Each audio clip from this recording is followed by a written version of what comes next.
अस्सलाम वालेकुम students, how are you? Fine students हम पढ़ रहे हैं फिगर ऑफ स्पीच, जो बहुत अच्छी सीरीज जा रही है और बहुत मज़ा आ रहा है मुझे पढ़ाने में। इंशाल्लाह ताला जो मज़ा मुझे पढ़ाने में आ रहा है सेम मज़ा आपको पढ़ने में भी आ रहा होगा। I am confirm about that. तो सर आज की हमारी है अपोस्ट्रोफी। अपोस्ट्रोफी आपने पढ़ा होगा पहले ही सीरीज में, जो इंट्रोडक्शन थोड़ा सा बहुत कुछ आपको याद होगा, ठीक है ना जी। An apostrophe is a direct address to the dead, absent और एब्सेंट यहीं तक करते हैं, ठीक है ना। अब देखें यहाँ पर मैं कॉमा कर दूं क्योंकि मैं यहाँ तक आपको पढ़ा रहा हूँ। देखिए थोड़ा सा अजीब सा नहीं लगा आपको कि apostrophe is a direct address to dead और एब्सेंट, मतलब बंदा मर गया या है ही नहीं या गुम हो गया या वटेवर, तो हम उसको एड्रेस कर रहे हैं। How it is possible? It is possible in poetry. Poetry में हर चीज पॉसिबल होती है, ठीक है ना जी। तो ये है, आपको पता है पोएटिक डिवाइसेस में, पोएटिक डिवाइसेस में इसी तरह की चीजें होती है। खैर आगे चलते हैं, यहां तक तो आपको समझ आ गया। और टू अ पर्सोनिफाइड ऑब्जेक्ट और आइडिया। पर्सोनिफाइड ऑब्जेक्ट अभी आपने प्रीवियस वीडियो मेरी देखी है पर्सोनिफिकेशन की, नहीं देखी तो एक बार यहीं स्टॉप कर लें, पीछे जाएं, मुश्किल से 4 मिनट की होगी शायद, उसको देख ले, फिर वापस आने समझ आ जाएगी आपको। पर्सोनिफाइड ऑब्जेक्ट और आइडिया, मतलब जो पर्सोनिफिकेशन हमने अभी पढ़ी उस पर्सोनिफिकेशन ऑब्जेक्ट और आइडिया से रिलेट करता है। This figure of speech form of personification, देखिए बार बार ये कह रही है डेफिनेशन कि ये फॉर्म ऑफ पर्सोनिफिकेशन ही है, फॉर्म ऑफ पर्सोनिफिकेशन ही है, पर्सोनिफिकेशन काइंड ऑफ है कि इसको जब आप शुरू करेंगे, मतलब जिस तरह सिमिली और मेटाफोर थे आपस में बहन भाई, उसी तरह ये आपका जो पर्सोनिफिकेशन है और ये एपोस्ट्रोफी, ये भी आपस में बहन भाई हैं, ये भी आपस में लिंक कर रहे हैं एक दूसरे से।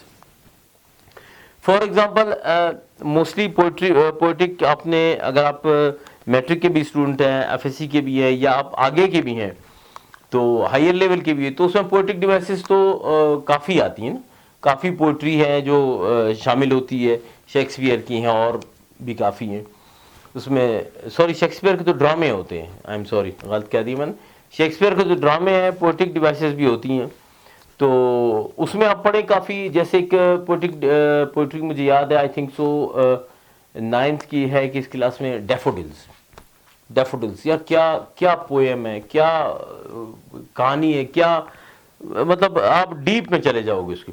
तो उसमें भी अगर डैफोडिल्स की एक मिसाल ले लें आप, उसमें भी आप देखें तो उसमें भी ये चीजें बहुत हैं। और उसमें पर्सोनिफिकेशन का बेइंतहा का इस्तेमाल किया गया है। उसमें अपोस्ट्रोफी भी, क्योंकि अपोस्ट्रोफी पर्सोनिफिकेशन एक दूसरे से लिंक है ना, इंटरलिंक है, तो इसलिए आप जब देखेंगे, अगर आप का कोई चांस लगे तो आप डैफोडिल्स को पढ़िएगा, उसमें ये चीजें बिल्कुल सामने, और कोई इतना मसले वाली वो नहीं है, बहुत बड़ी या बहुत कोई डिफिकल्ट वो भी चीज नहीं है। थोड़े से वर्ड्स होते हैं वो तो आखिर में ग्लॉसरी में भी लिखे होते हैं। खैर हम बात कर रहे थे पर्सोनिफिकेशन की, ठीक है ना जी। आई एम सॉरी, अपोस्ट्रोफी की, बार पर्सोनिफिकेशन आ रहा है क्योंकि यहाँ लिखा हुआ है। अब देखें क्या मैंने कहा, apostrophe is a direct address to the dead और एब्सेंट। देखिए, O king exclamation mark, we missed you, ठीक है ना जी। अब देखें फॉर एग्जांपल कोई ऐसे हालात आ गए हैं कंट्री में, कोई ऐसे ड्रॉबैक्स हो रहे हैं कि एक किंग थे, वो उन्होंने बहुत संभाला हुआ था, बड़े जबरदस्त थे, अब क्या हुआ, वो मौत आई, वो फौत हो गए। अब उनके जानने वाले, उनके जो मानने वाले हैं, उनके जो फॉलोअर्स हैं, वो ये कह रहे हैं कि O king we missed you. इसके पीछे पूरी एक कहानी है कि जब वो थे तो कोई प्रॉब्लम नहीं हो रहा था, कोई मसला नहीं हो रहा था, कोई प्रॉब्लम क्रिएट नहीं हो रही थी, लेकिन जब वो गए, मतलब जब वो इस दुनिया से गए तो फिर प्रॉब्लम स्टार्ट हो गया। अब देखिए इसके पीछे एक पूरा एक दुख छुपा हुआ है, इसके पीछे एक पूरी एक कहानी छुपी हुई है, ठीक है ना, कि वी मिस्ड यू, एक छोटा सा वर्ड नहीं, वी मिस्ड यू, इसके पीछे पूरी एक छोटी सी मैंने आपको बात बताई, मेरी सेल्फ मेड है ये, मैं जस्ट आपको समझाने के लिए कह रहा हूं, ठीक है ना जी। अब देखें सिंपल एग्जांपल है, my bro what way I choose to get okay, ठीक है ना जी।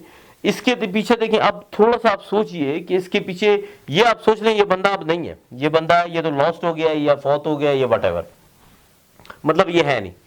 तो देखो वो इसका भाई कह रहा है कि my bro what way I choose to get okay, ठीक है ना जी। मतलब जब इसका भाई जिंदा था, इसके भाई ने इतना ज्यादा मामलात को हल किया हुआ था, इतने ज्यादा मतलब चीजें सॉल्व थी कि कोई प्रॉब्लम नहीं हो रहा था, ठीक है ना जी।